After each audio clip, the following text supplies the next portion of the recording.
Global Business Insights podcast from PS Learning, featuring your hosts Dr. Charlotte de Brabant and Max Kent, bringing you the leading global experts and thought leaders from all industry sectors to give you cutting-edge key insights into the future of business, technology and thought leadership. Hey guys, thank you all for joining in to our Global Insight podcast together with my friend Max. Hi Charlotte, great to be here as always. We've got a great show lined up for you today. And I'm so thrilled to be joined today by my dear friend Barbara Pusca from London. She is going to be talking with us today on the future of recruitment, how technology, how AI is going to have some sort of, big game changer for the whole industry recruitment. And Barbara, thank you for taking time, especially out of your very busy schedule, to sit with us today and just give us your insight and your expertise on this field. Maybe just to kick things off, would you like to go ahead and introduce yourself quickly? Thank you, Charlotte. Thank you, Max, for inviting me today. I feel very thrilled to be part of your podcast. So absolutely, I will give you a summary of who I am and also then what my thoughts are on the ever-changing recruitment industry. So I am a headhunter, actually. So I've been working for more than 15 years in the industry.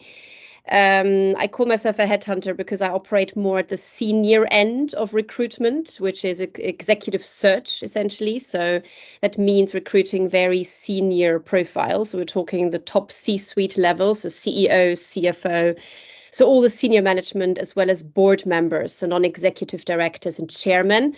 So this is a very niche area within recruitment, which is slightly different, I would say, to the broader industry, but I have a good knowledge of the broader market too.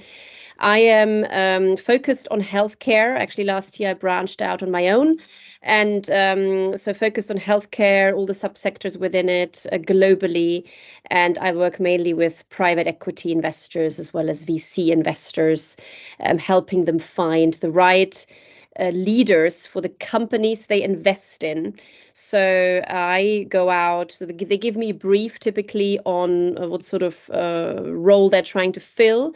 And then I map the market accordingly. So I have a list of companies that I map. So the list of companies where the person could come from.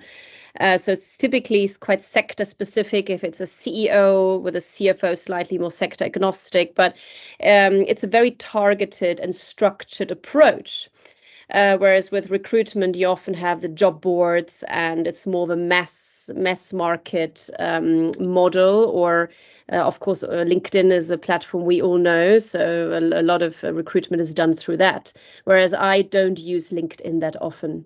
It's actually just a tool to augment my search, but my search is actually quite traditional. So you have it's Excel market mapping and identifying the right person, as well as sourcing in the market. So that's a bit about me. Thank you so much, and especially you highlighting this very traditional approach. I'm really curious, just what you have to say in terms of what are actually the biggest challenges which the recruitment industry is facing at the moment today. There are a lot of challenges, I would say, especially in this current climate. So it's very difficult to attract the right candidates for a role. So no matter if you are in recruitment or headhunting, good candidates are usually not actively looking for a role. So the headhunting approach could work where you would actively reach out to them and run a role by them and discuss. When you have job boards and you post your role online, then also you get hundreds of applications, and very rarely you get applications which are very suitable. So you have to sift through all of them, through a lot of them to get to the answer. And then once you are talking to the right candidates, how do you keep them engaged? How do you make the role very attractive to them? So this is another challenge. So it has to be career developing, enhancing. The compensation has to be right. And then how do you hire fast? So first of all, it's the sourcing of candidates, but then once you have them in play, how do you then close a process efficiently? I guess also you want the candidates to have a good experience, which is often very challenging when you have mass recruitment, you have job boards where candidates apply and they might not hear back from the respective employers, and then it's a bad experience for the candidate. Equally in headhunting, some headhunters are just lazy to communicate the process to candidates, and then it can be a very frustrating experience. Also, another challenge is recruiting fairly.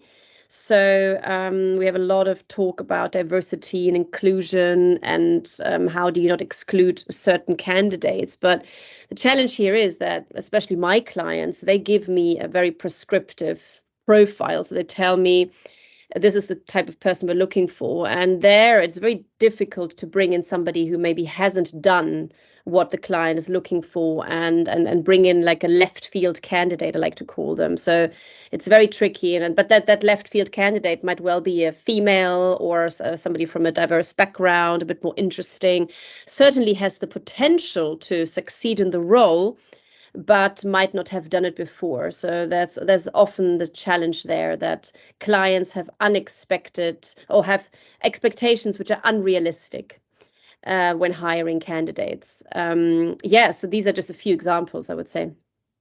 Fantastic. Thanks, Barbara. That's brilliant. And really interesting to hear that when you're working at C-level, it's still quite a manual, traditional process to find people. Now, as you know, we talk a lot about technology and the future of different technologies and how that will change those roles in the future. How do you see technology changing the recruitment process in the near future, really, around certainly recruitment in general, and then more in the specialist areas you work?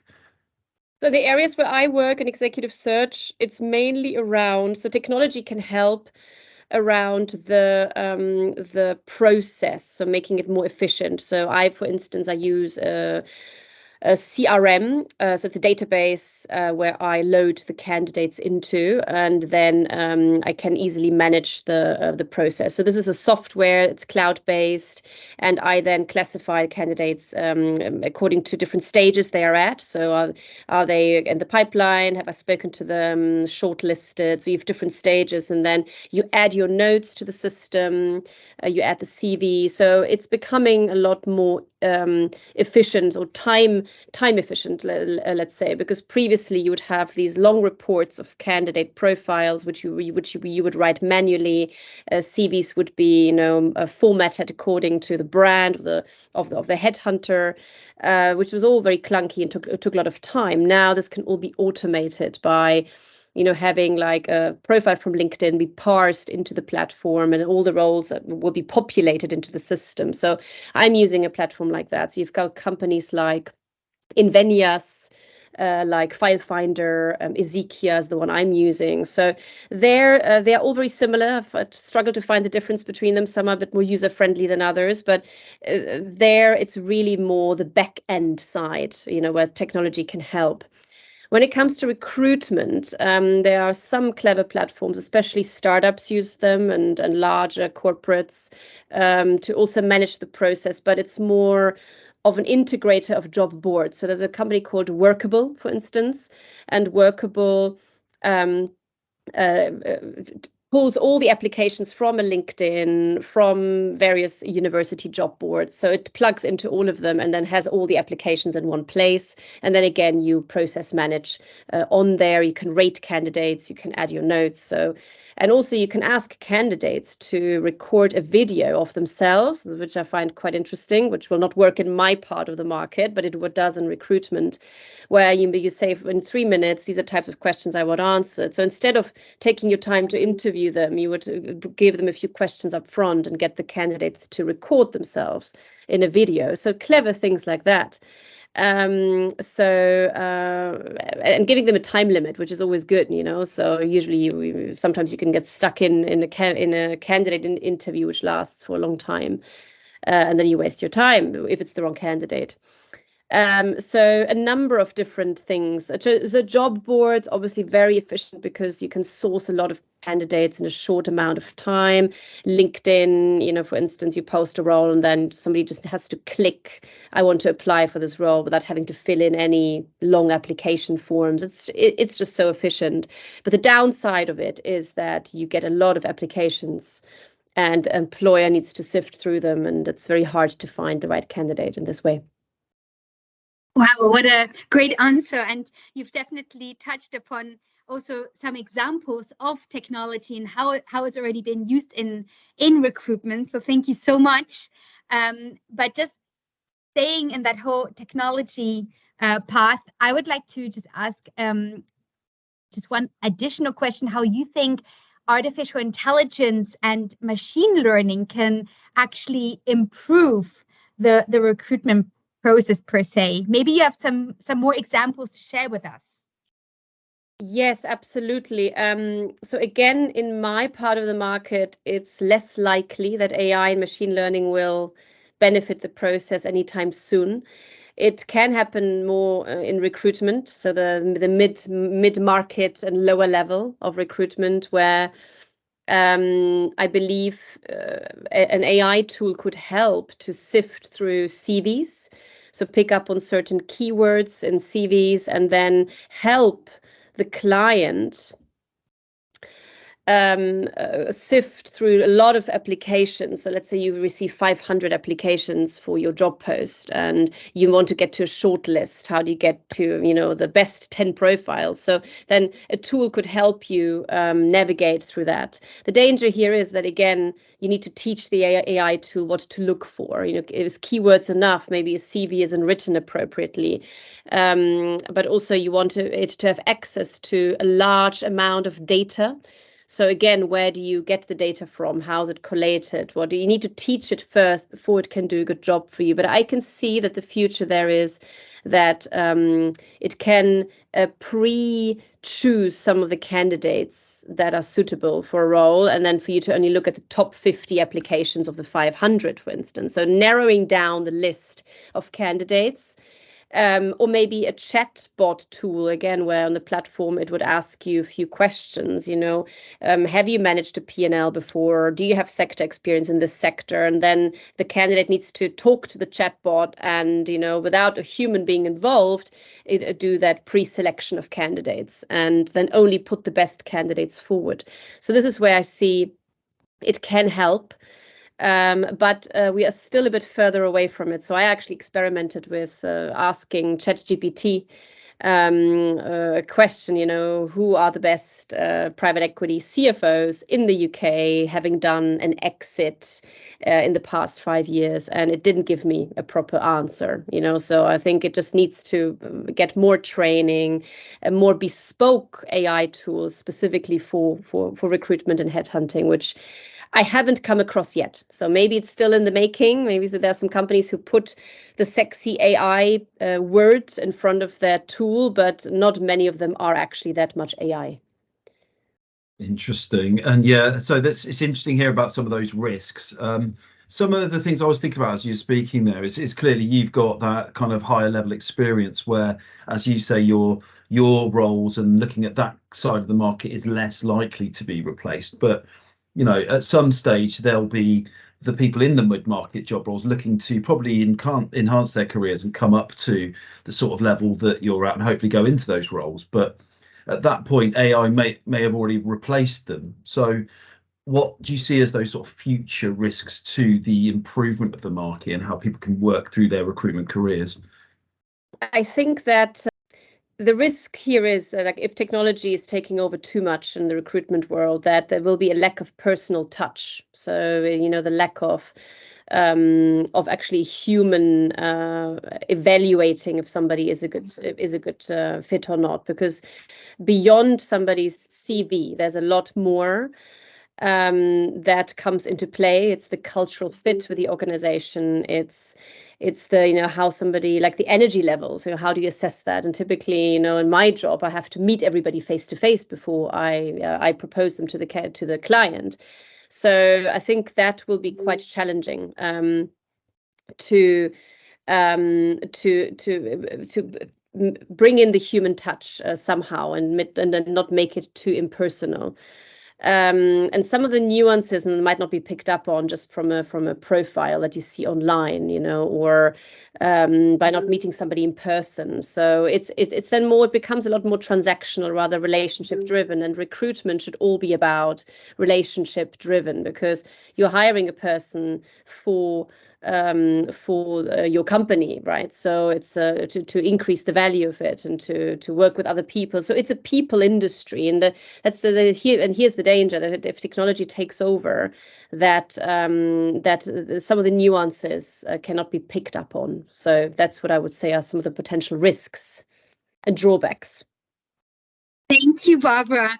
And now you touched upon the whole social media platform, how that is being used, jobs, search engines. And I loved when you talked about ChatGPT, using chatbots, and soon to be barred by Google. Let's see what will come there. But since you just mentioned it is a people's industry, right? Maybe we can just stay on that wording for the next question, and maybe we can discuss a little bit the impact of remote working on recruitment, because ironically it is a people's industry. So you are working remotely though all the time, especially in the new normal, and maybe you could just discuss a little bit how technology can actually help address this potential situation. Of course. So I'm a big fan of remote working, and I'm glad that COVID was speeding up the process. And I think absolutely what it does, first of all, is it saves you time. So previously I had to meet every candidate in person to interview them, and I had to travel to the location and arrange a time to meet. Now it is just all via Zoom or Google Meets or Teams. So it definitely saves the headhunter time. So the travel time is now lost.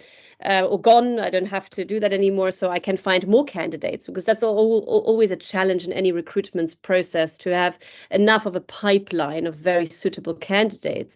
So it saves you time, and it's very efficient, because you can get a good sense of somebody over Zoom. Of course, you can't see them fully, like you can't see all of their body language and all the nuances, but a lot of the checking on quality of a candidate I'm covering through references. So I'm essentially talking to individuals who've worked with the person before, and then they give me a view on that person. Is the person good or not? What are the weaknesses of that person? So actually, you don't need to meet anybody face to face anymore. I'm a big believer in that. But there are some divided opinions on this. The more traditional, old-fashioned you are, the more you still believe in the face-to-face model. But also not so much on recruitment and the actual hiring of a person, but for many companies, it's becoming very efficient to actually hire people who are based remotely. So many companies don't have an office at all, so they have the virtual first model, or they can hire somebody in another country. So to give an example, my partner, he runs a company of 14 employees, and 2 of them actually based abroad. So one of them is in Lebanon, another one is in Lisbon in Portugal. So the way he does it is either they are a contractor, and then he employs them on that basis, or they are then employed through companies like Oyster. Oyster is a company that essentially enables you to set up a subsidiary in another market where you are not physically present, and then the payroll goes through that, or they are the employer and then they compensate the candidate that you hire appropriately. So they're very clever models which enables that whole remote working and hiring people in other markets, which also opens up the potential for talent, right? So you're not only limited to your home market to find the right person, but you can look globally to hire the right person. Hey, thank you very much for that. It's fascinating hearing all this, because it's sort of, when you hear about the technology side of it, it makes you think, well, this is going to replace everything, but we're talking about people and recruiting people. So, this is always going to be that human element to recruitment, just by its very nature. Now, we've talked about how the technology could potentially bias things by suggesting things to you that are, only the top certain candidates that piece of software wants to show you. On the flip side of that, how could technology be used, in your opinion, to eliminate some of the bias in the recruitment process, do you think? I think what would be helpful is a tool where it removes the name of the person, it removes certain data, so anonymizing profiles, for instance, and then removing the gendered wording as well. So then it really just becomes about the experience of the person. So actually, often I'm asked by clients to share candidates. To share their anonymous profiles because they don't want to be biased in the process, which I find very interesting. So, but then you have to anonymize it in such a way that the client will not figure out who the person is, and they can go on LinkedIn and quickly check out who is the current CMO of a certain company that is well known in the market. So you have to anonymize everything, even the description of the company. But I'm sure there are some tools or should be in the market that can do that. And then another way to do that, to assess quality without having the bias, is psychometric testing. So candidates, when they sign up to a platform, maybe make them do a few tests, and then again it would not show what their background is, what their name is, what their gender is, and anonymize it. And making the interview process very structured, I think, is quite important. That it's also not just one person deciding and interviewing, or a handful of them, but a lot of people who with diverse backgrounds, and they all have to be in alignment on the candidate. So have an interview panel where it's very clear, what are we looking for, and does this person fulfill those skills. So I think in a number of ways it can happen that bias can be eliminated, but it's still further away. So I think the reality is we all talk about it, diversity, inclusion, but it's still not happening, unfortunately. Thank you so much for sharing. Yeah, we are talking about so many tools in the market, and it shows that there is just no perfect tool available. We have certain tools which specialize on different aspects, but incorporating, as you say, DE&I and other elements, other variables, we still just don't have this perfect solution out there. And especially in order to guarantee that quality, right, that you are trying to get out of your recruitment element and search at the end. But maybe that being said, maybe you can just elaborate and speak a little more then about the importance of retaining the human touch and retaining the human oversight in this whole decision-making process, even with all this great technology all around us. I'm a big fan of that, actually, that I think the solution is the hybrid model. So we all talk about tech and how it can optimize things, and it can, but it always in combination with the human being, who essentially who will be augmented by technology instead of the other way around, or just having technology do it all. So I'm a big fan of that, where the tech will help you. I guess mainly it's about saving time. It's about making things more efficient. It's about sourcing candidates, like we were talking about, I talked about a lot about quality, and I'm saying that because no matter at what level you're hiring, my clients always want the best person for the job. They are not happy with just mediocre or just somebody who fits the spec. So it's typically always find me the best person, and best means somebody who ticks all the boxes and is a good cultural fit and is fun to be around, and all of these things. So it's the harder skills as well as the softer skills, and then just also more about the person. So that's why you always need a good pipeline of candidates, which is the challenge. And when I say good, it means somebody who's suitable and somebody who's interested. So many times you've got a candidate who is just not that interested, or they're just hedging their bets in the market. They're just keen to hear what is going on, but they never intended to leave. So I guess technology can help mainly through in the candidate sourcing. So opposed to just using one platform, one job board, how can you have a tool that distributes your role to various job boards, like multiple hundreds of them, universities as well, like because typically my clients are looking for a certain background, a certain education level. So how do you get the reach in the market? And the tech can help with that. And then optimize the process. And then also, as I said, the whole thing about psychometric testing is becoming more and more relevant, especially with my clients. So in addition to making a decision, this is the right candidate because of the box ticking exercise, they tick all the boxes, they are the right cultural fit. Beyond that, ideally, you need more data points to make a decision. And then psychometric testing will be quite efficient. And those are all tech-based. So it's either multiple choice or it's, all of them are digital these days anyway. So that's another way of really evaluating, is this, the right person for the role? So in summary, the hybrid model is the future, no matter which level of recruitment it is. I think that the lower level, mid-level is definitely more advanced when it comes to tech. They're using it more, whereas the executive search world is still very much in a very old-fashioned time, operating in a very traditional way, which should change really, especially the commercial model that recruitment has. Not sure how familiar you are with that and the audience is, but it's typically a headhunter or recruiter charges a percentage of the compensation of the candidate. It's either a percentage or it's a fixed fee, which is roughly based on the percentage. So that can vary from anything starting at 10% to 33% in executive search.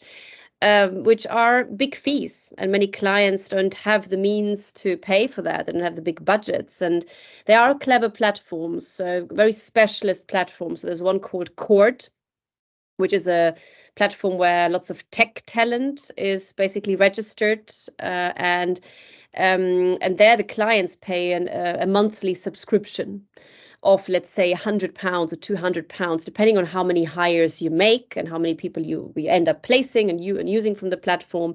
So all that percentage of compensation is removed, and a lot of startups in the UK are using that and like it a lot. But it's very niche. It's only tech roles, so it's software developers, it's data scientists. It's very, very bespoke on that type of profile, and then you are charged a subscription fee. So even business models are changing, which are more the sort of software as a service SaaS model in recruitment, which doesn't exist in headhunting yet. And also I think there it would not work because sometimes you spend 3 to 6 months hiring a candidate into a job, and then you don't want to just be reliant on your subscription fee that comes in every month. Ideally, you want to be paid a lot more for your hard work.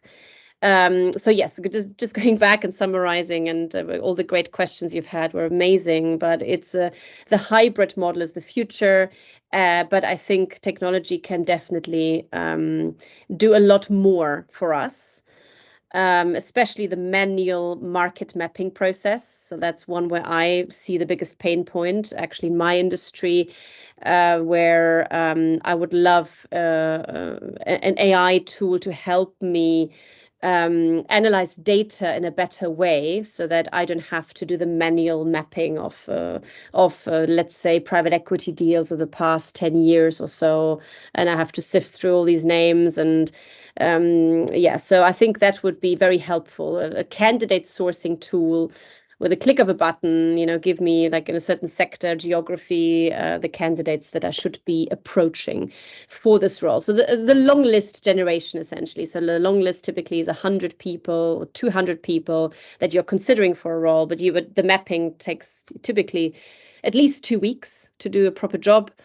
But if tech could do it for you, then that would be brilliant. Well, perhaps some of the clever people listening to this will come up with something and listen to this and make something for you. Because obviously that's a bit of a gap in the market. But I think what we're hearing is great. Is that again, it's a people-based industry, so there will always be elements of that. I think the one thing that springs to mind as I hear you talking about how this will change in the future and become hybrid is not about the recruitment role itself, but the jobs and on the the jobs you're looking for, not necessarily in the headhunting, but again, when we had the last podcast about ChatGPT, Phil Greenwald, who our last guest, was talking about what the chatbots and those kind of technologies will do for lower level roles in things like accountancy and the legal profession, where those bots and those tools will be able to do a lot of those roles. So those jobs may not exist in the future.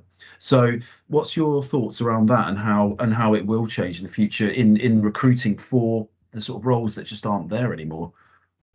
That is actually very interesting. I do agree that some of the lower level jobs will be replaced by technology, and then there's no need to do the recruitment anymore. I think that market might fall away, like to a certain extent. But then the market will then be more focused on the more senior end, I guess. It'll move up. It'll move up in the ranks and seniority, because as soon as you've got a role where it's not the mundane tasks that just need doing and can be replaced by technology, as soon as you need to hire somebody who's a manager of people, or a more complex role that cannot be replaced by tech, you still need to hire them, right? So then the focus will be more on that. And when it comes to the very senior ones, it will be a lot more about also adding, so companies like headhunting companies will be adding leadership assessment propositions, because search is becoming more of a commodity as well, even at the top end, where it's much easier even for clients to just go online, go on LinkedIn and search for the candidates themselves. Like, it's a bit more time consuming, but they would rather do that instead of paying a 50,000 fee. So that's where I think I see it going. So less recruitment, maybe on the more junior end, mundane tasks type jobs, but then moving up, and then in headhunting, it's all becoming more of a consulting proposition, something that will have to be done by a human being, which cannot be technology based. Barbara, what powerful words at the end. And thank you so much for your thought leadership and for your time today. Your contribution was very, very valuable. And I cannot wait to hear all the great feedback from our listeners today after they listen to everything you had to say. Thank you to all Absolutely. the listeners, especially also for joining in, for your time. Thank you. It was so a great much. pleasure. Thank you very much, Barbara. Thank you. Fantastic. No, thanks both. Very interesting chat. Have a good day. Have a good day.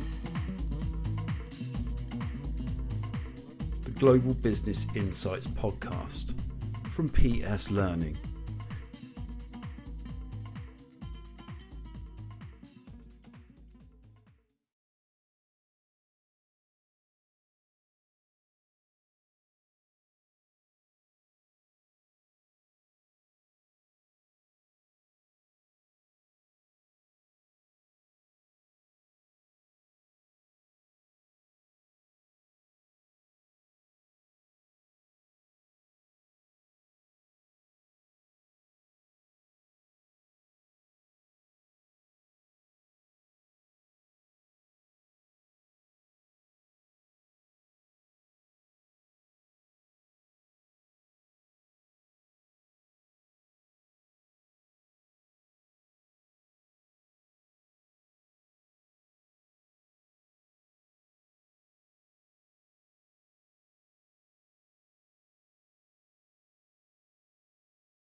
the Global Business Insights podcast